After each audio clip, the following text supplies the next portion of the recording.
Okay, well this week we're going to have class in a different format. I want to make the point that we definitely have class. We're not missing class.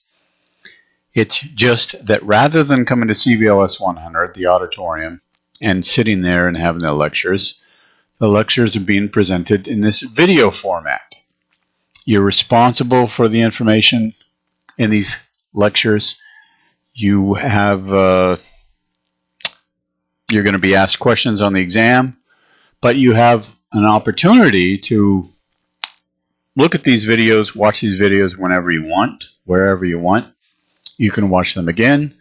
You can, if I go too fast, you can pause and write everything down and then go on, instead of as it is in class once in a while where you don't have an opportunity to write everything down. So some people really like these videos.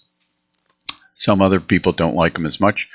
The point is that all the information that would be presented to you in lecture in the auditorium in CBLS is going to be presented here.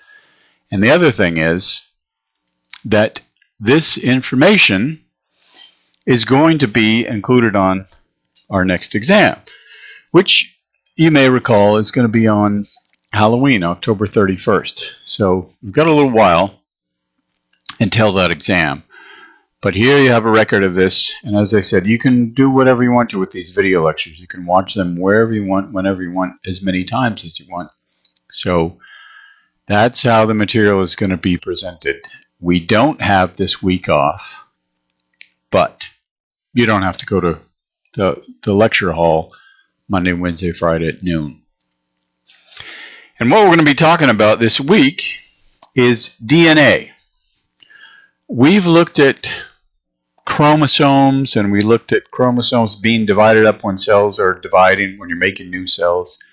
People realized a long time ago that these chromosomes had something to do with instructions inside of a cell. And then as time went on, people became more aware of the composition of chromosomes, that there were proteins, but there was also this other type of macromolecule, nucleic acids. We looked at those the first week of class, where when we looked at proteins and carbohydrates and lipids, and recognized that there's this other group of macromolecules, nucleic acids. One of those is DNA. And so as we've been looking at cell division, mitosis and meiosis, and as we've been looking at inheritance, haven't really come out and said and identified, pointed our finger at DNA and said, oh, this is DNA that's responsible for these things going on. But you know that it's true, that the traits that we have, the information that's in those chromosomes, is in the form of DNA. And within that DNA, you've got a bunch of genes. So first of all, if you think about it, it's pretty amazing that we're going to see what the structure of DNA is, and you know, we're going to see DNA is made up of these three components: a sugar and a phosphate and a base. And you're all going to remember sugar, phosphate, base, sugar, phosphate, base, sugar, phosphate, base. Those three parts of a DNA molecule. And the nucleotides that make up this DNA, it's a relatively simple structure. It's a very small structure. Where is this DNA? It's in a tiny little cell. When we're all fertilized eggs, tiny little microscopic cell. It's not just there, but it's in the nucleus of the cell, which is even smaller, and not just in the nucleus, but it's in these chromosomes, these tiny little structures. But as small as DNA is, and as simple in a way as the structure is, that you've got a sugar and a phosphate base that's put together billions of times to make up DNA, that's still a complex enough structure. It's small enough to fit inside of a cell.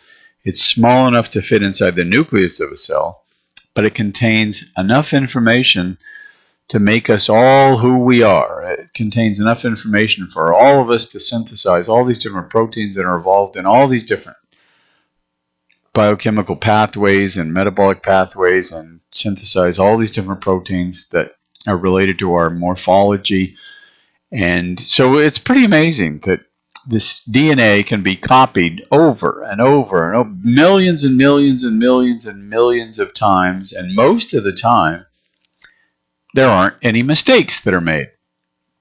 So if you've got a structure that's a tiny little structure that is able to carry all that information and it's able to be copied with few mistakes, then what is that structure in the first place? Well, about 60, 70 years ago, there was kind of a race. People were really, there was a lot of information known about DNA. They knew that DNA was the key to inheritance and the key to genetics. But people didn't know what the structure of DNA was. And there was a big race. Everybody knew that if you could be the one to figure out what the structure of DNA was, if you could solve that mystery, you'd be rich and famous. The people that did it were Watson and Crick. And some of you are familiar with some of the people that they took a lot of information from. There were other people that helped them out quite a bit, but they were the ones that get all the credit, and they did become rich and famous. And so this is what they were working on. This is what everybody knew that was trying to figure out the structure of DNA. They knew that it could make copies of itself, that it could be copied over and over and over and over and over again in the chromosomes, as we saw in cell division, and that genetic information in DNA could be passed on to new cells. That's what we saw in mitosis and meiosis, and we saw when we were looking at genetics that information could be copied and passed on to new cells. The other thing that everybody knew is that this structure, they knew that it was made up of these nucleotides, but the structure had to be complex enough, just made of billions of nucleotides with these three things, sugars and phosphates and bases. This structure had to be complex enough that it encoded or it stored, contained a huge amount of information. If you think about yourself, all the different traits that you have, your hands and your hair and your eyes and all the different physiological capabilities every one of us has, all of that information is contained in DNA. It's a huge amount of information. It's pretty amazing. And cells, they just don't do whatever they want. They have a very rigid schedule of events. They have a very set of processes that they're carrying out, the duties that they're responsible for. You know, a nerve cell does this, a muscle cell does that, a cardiac cell does this. And it's all based on DNA. So the information in DNA could tell a cell what to do and when to do it. A very rigid structure that way. It's a huge amount of information, actually. And then people also realized that once in a while there were mistakes that were made. If you've got this structure that's being copied over and over and over and over again, billions of times, then it makes sense that once in a while there's going to be an error in copying it. So that was a question, was what is this structure? How do these phosphates and sugars and bases, nucleotides, how do they go together in a way that would allow cells to make a whole bunch of proteins, allow the DNA to be copied over and over and over again, and have that information make it to the next cell?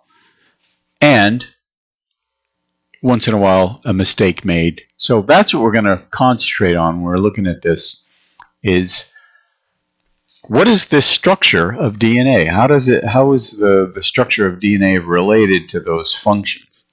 So let's look at these nucleotides. Remember, early in the semester, we looked at amino acids being the repeating subunits of proteins. We looked at simple sugars being the repeating subunits of carbohydrates, and we looked at fatty acids being the repeating subunits of lipids, and we looked at nucleotides being the repeating subunits that you find in nucleic acids. By nucleic acids, right now we're talking about DNA.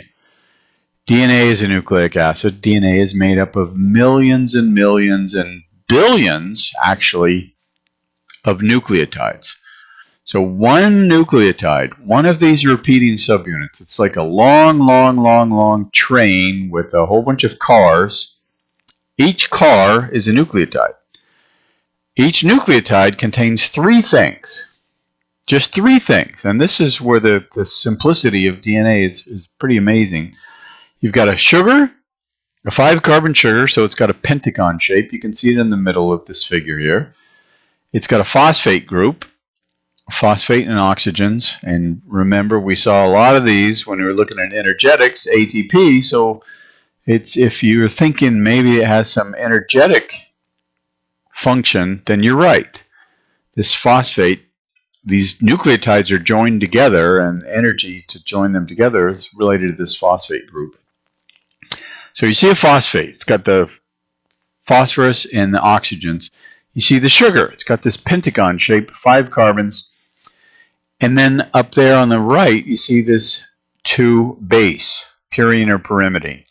This nitrogenous base, it doesn't have a structure because there's multiple bases that you could find. You could have a picture of a base in this diagram, but it would only be one of 4 possibilities. That's why it's in these figures you see like this, it usually just says base, because it could be one of 4 different types of bases.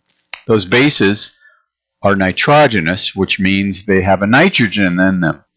Every single nucleotide, just like we saw with proteins, every single amino acid has a nitrogen.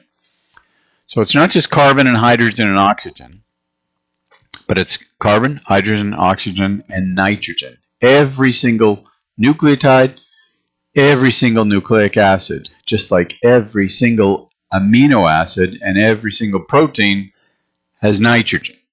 That's not true for lipids or carbohydrates, where most of them are just carbon, hydrogen, oxygen, no nitrogen. Okay, so in my DNA, in your DNA, in the DNA of everything, a butterfly, a tree, a frog, a buffalo, all the sugars are the same. This is deoxyribo sugar.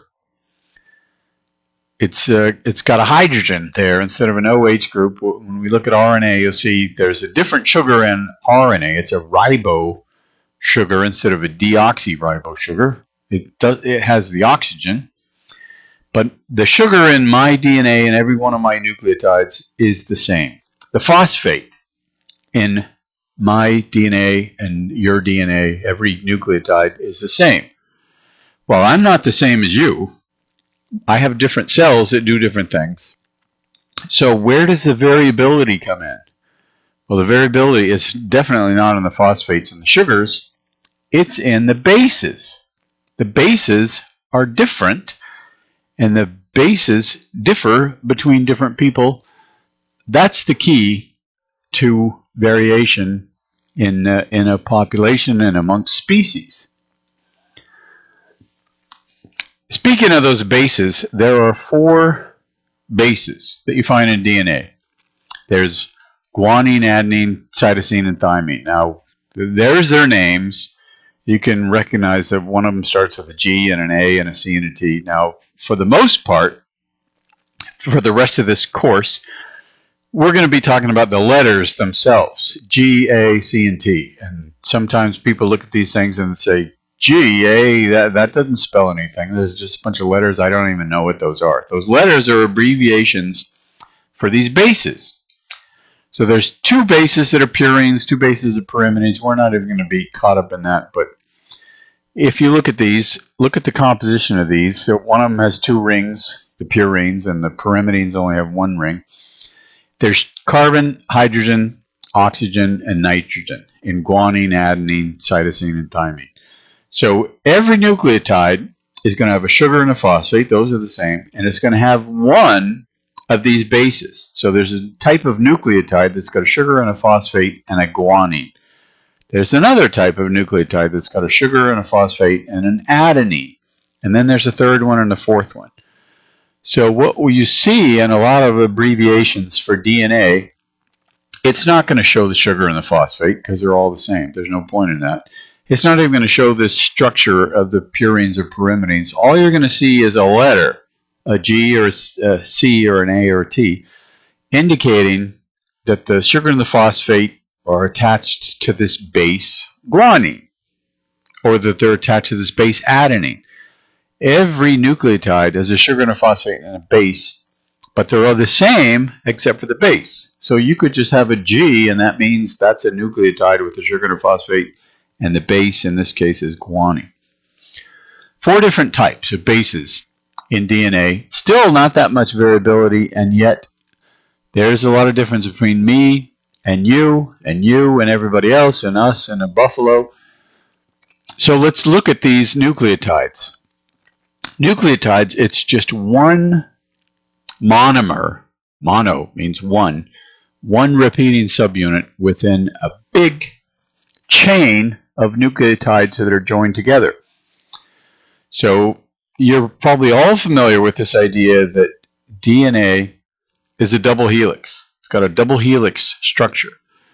What that means is you've got billions of nucleotides, sugar, phosphate, and a base, that are joined together in a one chain, and then on the other side you've got a complementary chain, sugar, phosphate, base, sugar and a phosphate and a base. So DNA comes in 2 chains of nucleotides. If you look in this figure, this is what I was just saying, is that this illustrator didn't even bother to show the sugars and the phosphates because they're all the same. The sugars and phosphates are in those blue ribbons that go along the sides. All that's shown here are the bases, the nitrogenous bases. So you see at the top here, there's a C. This C is cytosine. It's attached to a sugar and a phosphate. And then you can move down the chain. There's an A. That adenine is attached to a sugar and a phosphate. This C is another nitrogenous base that's attached to a sugar and a phosphate. And on it goes for billions of these nucleotides. We've got billions of sugars and phosphates and bases that are joined together like this. So all that's shown in this figure, the sugars and phosphates, it's known they're in this ribbon, although they're not depicted here. What's shown are the bases, because that's the only difference between this nucleotide and this nucleotide, is this one, the base is a C, and that one, the base is an A. And on it goes. So that's how these are joined together by the billions in our DNA. The nitrogenous bases form pairs with one another to make the rungs of this ladder. And on the sides of the ladder are the sugars and the phosphates. So here's some other ways of looking at this. People draw these differently. And so you see this one in the middle shows the phosphates in the yellow. This shows the phosphates in the yellow and the sugars in the blue, these pentagon sugars. And here you've got the bases. You've got a T and a G and a C and an A and a C and a G and a T. These are the purines and pyrimides and nitrogenous bases that are forming these pairs that form the rungs of the ladder of DNA. So it looks like this, and you twist it together, twist it around to make the double helix. That is what makes up DNA. Sugar and a phosphate and a base by the billions that are joined together in a certain order. So if you look at this DNA molecule, for instance, this has only got 4 nucleotides over here, but the order is a T is the first one at the top, and then there's a G and a C and an A. And another thing you'll notice that we're going to talk about next is that these are matched up with other bases. The T in this nucleotide, sugar, phosphate, and a base, the base is a T, it's forming a bond with an A. This G is forming a bond with the C, C with the G, A with the T. That's another thing that Watson and Crick realized, is that these bases in double helix of DNA are in the proportion of A was equal to the proportion of one of these other bases. There was as much A as there was T. And so they realized, aha, if there's as much A as there is T in somebody's DNA, then those must form bonds with each other. There's as much A and T because they are complementary pairs. And there was a different amount of A than there was C, but there was the same amount of A as there was T. There was a different amount of T than there was G, but there was the same amount of G as there was C. So they realized these nitrogenous bases come in pairs. That's why there's just as much A as there is T in somebody's DNA, and there's just as much G as there is C in somebody's DNA. So here's another depiction of that double helix where you've got the phosphates and the sugars. Again, they're abbreviated. There's a P, and then there's this pentagon-shaped sugar. In the middle here, you've got the bases that are forming these bonds. Every T forms a bond with an A. That's it. Every G forms a bond with a C. AT, GC, GC, AT. So if this is a T here, it's going to have a complementary pair of an A. If this is a C, that's going to be G. C, G, A, T. C, G, G, C, C, G, A, T. They come in pairs, and they're set in the pair. There's only one other base that they form a pair with. That's an important thing in terms of explaining how DNA can be copied and how DNA can be used to make a protein. So keep that in mind. It's a fundamental concept to keep in mind that these bases come in pairs, and the pairing of these bases is the secret. It's not really a secret, but it's the key to DNA being copied to make more DNA for cells to divide and cells to grow. And it's the key for proteins being synthesized based on a set of instructions that's in DNA. Okay.